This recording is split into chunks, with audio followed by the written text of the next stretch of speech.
Dear students, I welcome you to this session of the course on product engineering and design thinking.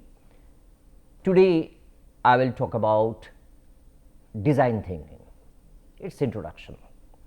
Before I delve into this, I would like to tell you that design thinking is a very popular term and being very widely used in industry today, and it is a buzzword practically.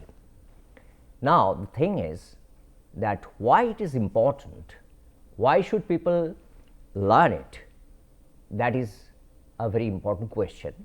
That also I will try to address in this. Most importantly, how it would help in the career of a student, that also is important to understand.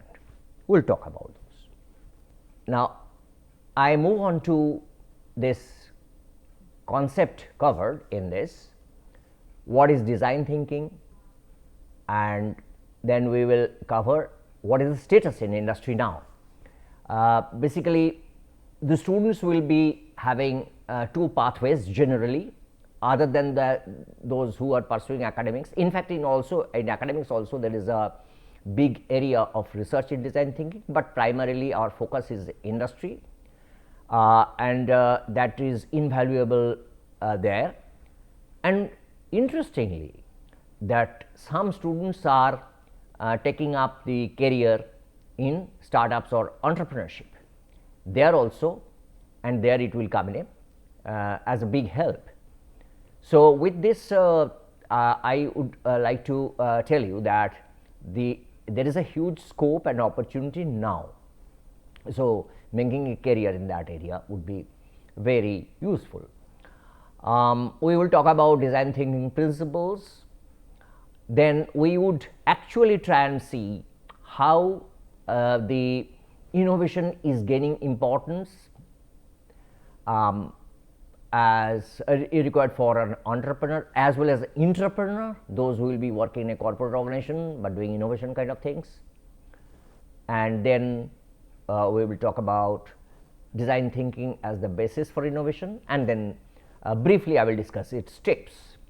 Now, when I am saying steps, it is only one model that I am discussing, because that is a very popular and most popular one, because there are multiple models. So, at least to have the working knowledge here now, I would present one model and then we will talk about other models later. So, what is design thinking? Just as and I have prepared the slides in a way so that once the lecture is over, later on when you read the slides, you would get the essence of what was discussed here.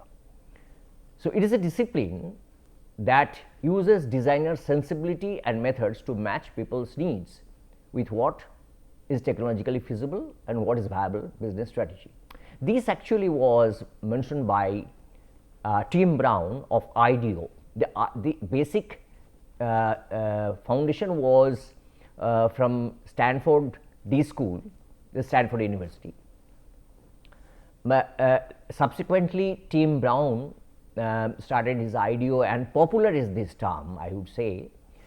And and thinking like a designer and transform the way one develops products, services, process systems, etc., even strategy, etc. So, this has been discussed in his remarks.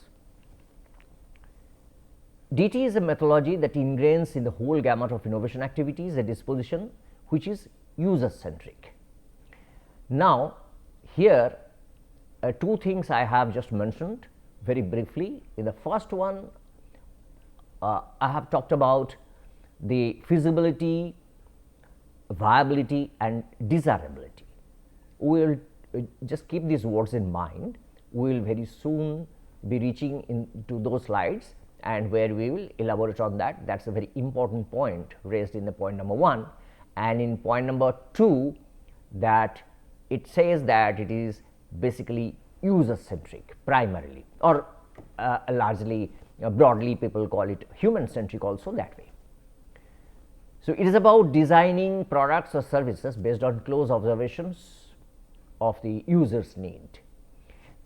Basically, as it is coming from the point number 2, that since it is user centric, we need to be very careful and thorough, that we understand their need, even the hidden need, which perhaps they have not mentioned explicitly, but to understand their desire and the source of delightment, so to say, need to observe, like someone is working, but his facial or her facial expression says that it is not comfortable, although that explicitly one might not have stated in any document, but that is the observation the designer has to make and design the product accordingly.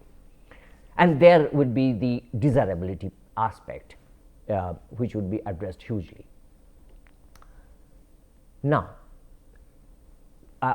as I said, why should we be discussing this? How design thinking helps in the whole industry game. The issue is that currently it is being increasingly being realized that the innovation, the aspect in industry, which the managers and top leaders of industry, they believe and they feel, they realize that it is the one, or at least the one of the top 3 issues that is very important for industry's performance, survival, growth, etc. But interestingly and a bit shockingly, it is also reported that only a small fraction, say 20 to 30%, are more or less satisfied with this kind of activities being performed and practiced in those industries. Therefore, it tells us that there is a huge gap. In this slide, I will not discuss this slide in detail by giving the names of the companies, because already those are there. Just I would tell you that these are the data or information which has been gathered from the leading consultants, business management consultants, who are keeping track of all these in industry, and they have reported in recent times, like say KPMG, IESE, the Conference Board, BCG survey and all. And also the similar thing is reported by London School of Economics in the recent time. And if you go to the website or search any research articles or white papers or business magazine articles, you would find every day almost there is an article on this, on innovation, why innovation should be there, and without that how the companies would have a setback. Those are being discussed. Now, what is my contention? Why I am raising this? Simply, I am raising this because now the engineers who are coming out from the engineering colleges, they need to understand and feel that since there is a big gap, that is laying out an opportunity also. So, a scope where one can make a career, because it is quite evident that there is a gap. So, naturally one has to look at the gap and prepare oneself for that, so that induction becomes easier and good. So, that is what I have talked about. The people's professional career would be enriched if this practice is understood beforehand. Now, here the moment I talked about the 2 areas of its application, one is the corporate, another is the startups or enterprises, new enterprises. Here basically I would like to tell you that it is gaining impetus and huge interest, and the evidence of this is that there are magazines being published in the name called title called entrepreneurship. Now, this might appear to be a new term for you, entrepreneurship. You have heard entrepreneurship maybe, etc., but then entrepreneurship is a kind of entrepreneurial mindset of engineers or professionals, people in the industry or corporate organizations. Like you have heard already in big organizations like Google and others, they have a place for such people who would devote a part of their time for this innovation. Now, what is the purpose of putting up this slide? If you carefully look at, there are 3 bubbles here. Oh, so I was saying the importance. So there is an institute now called Entrepreneurship Institute, and they are publishing magazine. So these magazines talk about the entrepreneurs, those who are with this innovation and entrepreneurial mindset, often uses design thinking, and are working in industry, in corporate organizations. Now, the purpose of my slide is to showing the 3 bubbles. If you carefully look at that, I said there are 2 categories of people. One is on the leftmost bubble you would find the entrepreneur, on the rightmost bubble you will find entrepreneur. So, obviously, the startup, if someone is a founder or owner of a company, will have more freedom and also will have to take more risks. And on the other extreme, entrepreneurs, of course, take less risks, but they have the similar mindset. The intersection of these 2 is they both are leaders in that area of innovation, and they are into innovators. So, here our focus is as they are innovators. From here we proceed that now that we have understood and established what is the purpose and need particularly of innovation oriented studies, we will move on to connect these 2, which tells us that how design thinking can be considered as a basis for innovation. Now, as I said in the beginning that design thinking are having several models by experts, but one which is most popular is the Stanford model. And according to Stanford model, there are these 5 steps. I will very soon say that these steps are not linear in the next slide, but then let us understand the steps. They are empathize, define, ideate, prototype and test. Now, how innovation is connected to these tenets of design thinking? Empathize, which is empathize means basically it is not sympathize, it is empathize with the user or customer to understand their pain points or the problems they are facing and how to solve it.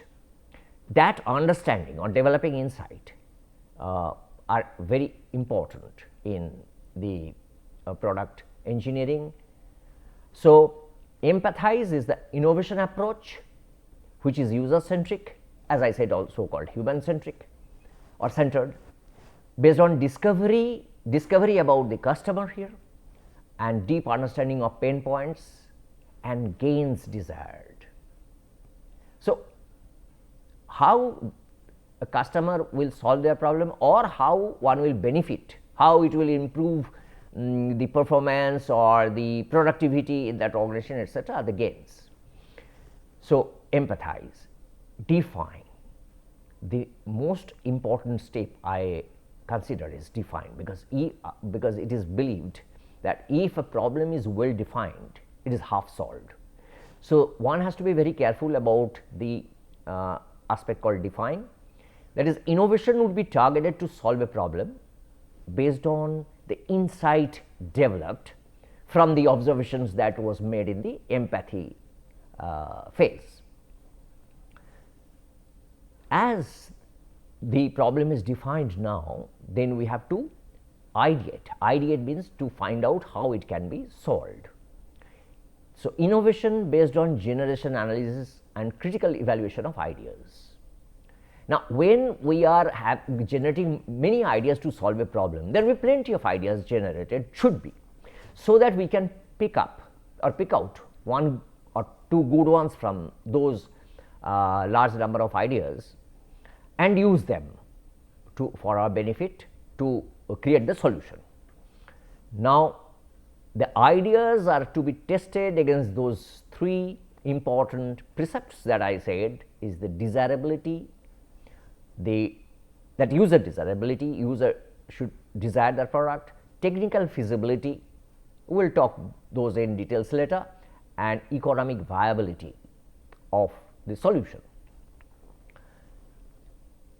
Once the ideation is complete, then is a prototyping.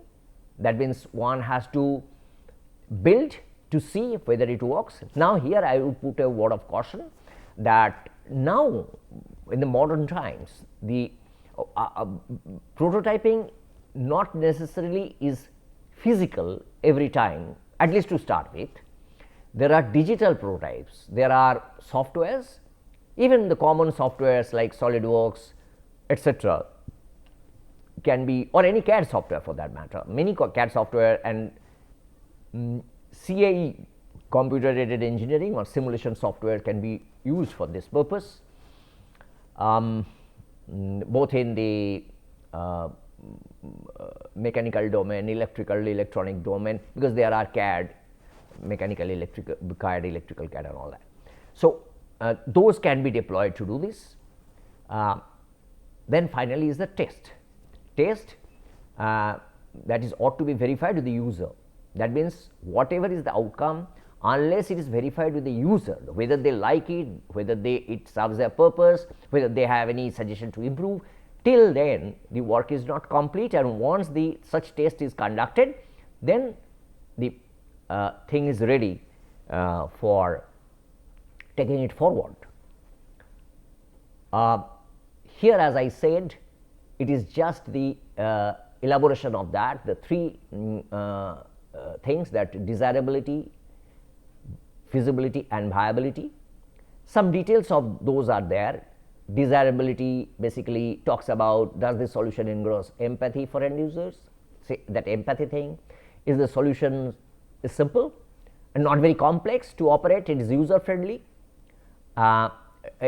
is it elegant, is it attractive, like someone has created a building with good structures, say for example, but its surface finish or say color is not good. Similarly, if a car is built, but its style and this coloring and painting or the arrangement of the look is not good, then it is not very appealing. So, desirability, then feasibility, that how quickly can the solution be configured to suit the needs, the solution maintainable without much hassle. I am giving the introduction today, we will discuss this in detail subsequently. Is it consistent with the existing system profile? Is the whatever is being done, is it supportable? That means, whether if that product is sent out to the market, can we maintain that there? Similarly, viability also is the question of whether it is affordable, whether it can make profit, whether there is a margin enough, and how much is the ROI. ROI means return on investment. The owner who is investing money would like to get that back. So, how that will happen, because after all it is industry, and whatever they do finally it turns out to be a business venture, and so or business activity. So, naturally that question is to be asked. And here on the right side you see the product creation phases.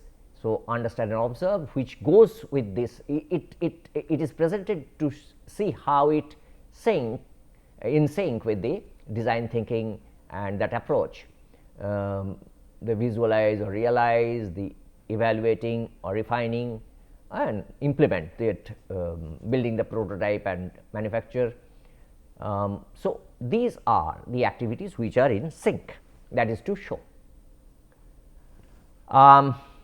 it is just to tell you here that intersection, as you can see, is the goal where innovation is to occur, and this is the slide available in the Interaction Design Foundation, where their website, and you can see this, that the thing that I wanted to tell you is, as I already said, that these steps are not linear, because though these are the steps, but it may be iterations and back and forth. At some point in time, at the stage of test, one might know, oh, the ideation was not right, or the understanding and developing insight was not correct. So, those corrections are to be made, and again that is to be rebuilt or rectified.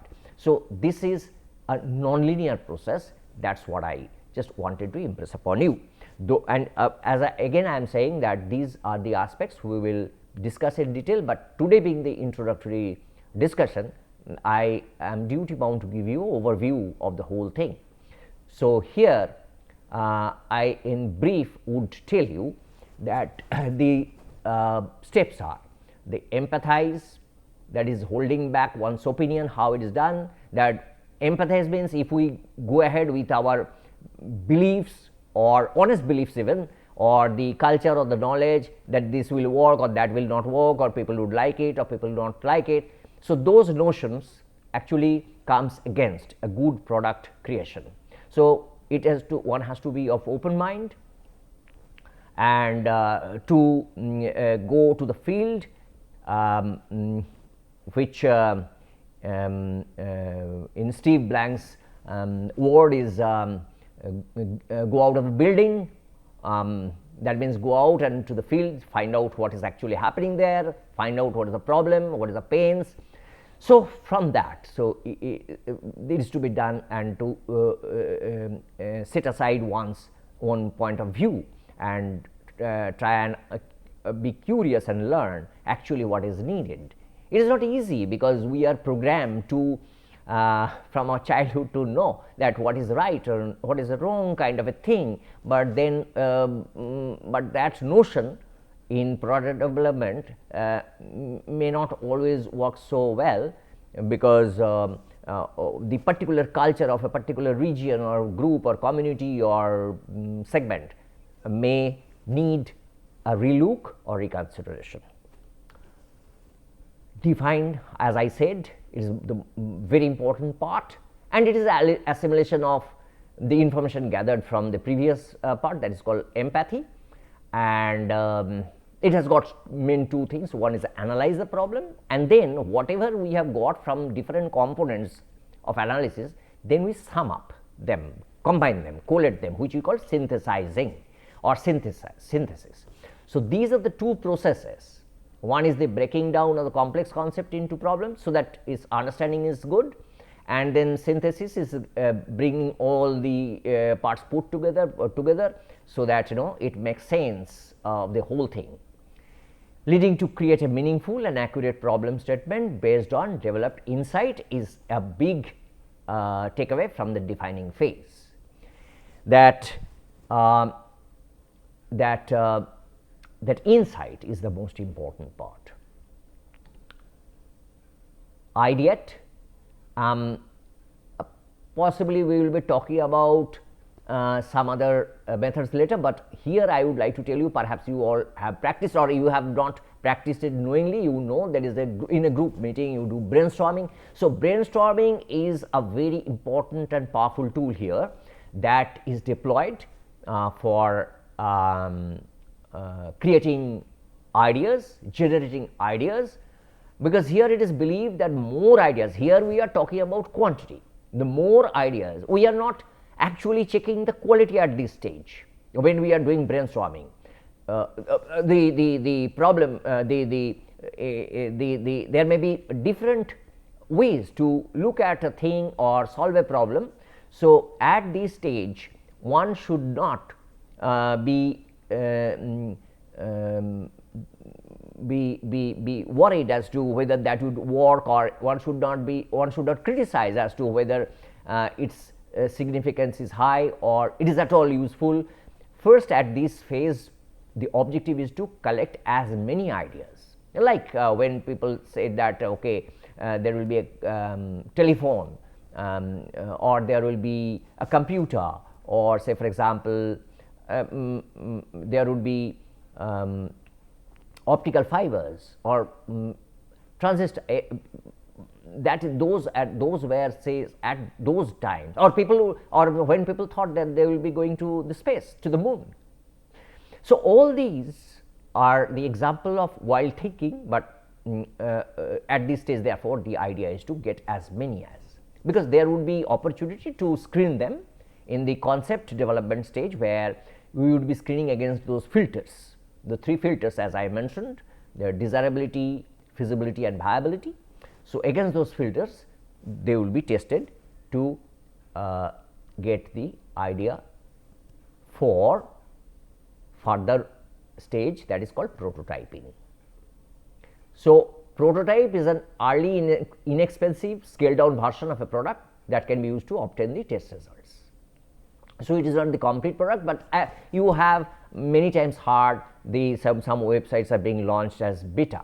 So, the beta version is tested by people, and if they find it is good, then finally the website is launched. Similarly, the first prototype is prepared for 2 things. One is that one has to see whether that functionality is happening with a particular aspect, and then once people are satisfied, then would move for developing the product, which is a full scale one with more expensive and with the actual manufacturing processes, etc. Suppose some gear, whether the gear profile is working or not, one can see that by producing it in 3D printing machine, but that would be made suppose of plastic, but then when in real use they have to withstand the torque, then one has to make it of steel, but then whether the functionality of gear is questioned, then that is good enough. So, there are 2 kinds of prototype. One is called low fidelity prototyping, another is high fidelity prototyping. The low one, which is the very early stage kind of a thing, which is just not very complete version, rather often uses a few features to check, test okay, whether those will work. And then where a higher level, or which is more closer to the product, resembles the product, is high fidelity prototyping, the version more closer to the final outcome or the final product. So, these are the 2 types of prototyping. As it is an overview session, I would be discussing those in detail later. Then the final part of it is test, already about which I have said a couple of words, and testing in design thinking refers to the and purpose for obtaining feedback from the customer or user, as I said earlier also. This is about functionality, this is about feature, this is about maybe aesthetics, maybe about the ergonomic aspects, whatever. So, now why testing? Collecting feedback is crucial in design thinking and product innovation, because without proper understanding of the user's needs, one cannot develop a very successful product. So, a set of iterations would be necessary, and those feedbacks from the customer would give the right direction for such the feedback, and using those feedbacks into the iterations for product development. If the user encounter any problem with the present solution version, then the product engineering team must rethink and design some alternative versions. This is exactly what I mentioned in the earlier point, and therefore, if that is done, then we may believe that a good design thinking process is adhered to, and we can expect that a good product will turn out from this practice and paradigm. Hope it has helped you, and there will be assignment on this, and the conclusion is that session addresses a functional definition of design thinking for primary understanding about it. It delineates the inadequacy of practicing innovation in industry to help engage the scope. I have already said that to understand the gap and work around it. The discussion covered principles of design thinking, also the design thinking as the basis for innovation, and finally we talked about the design thinking steps. And I hope this from this you have gathered the necessary information and learning, and there will be assignments on this. Here are some of the references which would be helpful for you, and I thank you very much for your patient hearing.